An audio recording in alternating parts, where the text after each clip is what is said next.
Everyone knows what supply chain is, but they tend to have a very sort of narrow view. It's, well, my stuff wasn't there on time. And it's like, well, it's a lot more than that.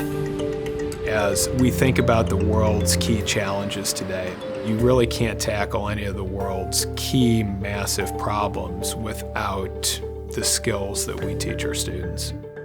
Michigan State is one of the institutions that certainly originated the modern conceptualization of supply chain, and I think is pushing the boundaries of existing knowledge.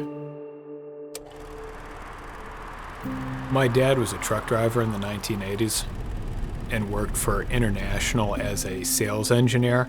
My mom was a business analyst for a number of years. So I was essentially brought up in this space. My own research primarily focuses on the for-hire trucking industry, especially understanding motor carrier safety. And I focus a lot on that topic because about 4,000 Americans are killed each year in crashes involving large commercial trucks. And so a lot of my research tries to understand how evolving market conditions can influence the investments that companies make to either operate more or less safely.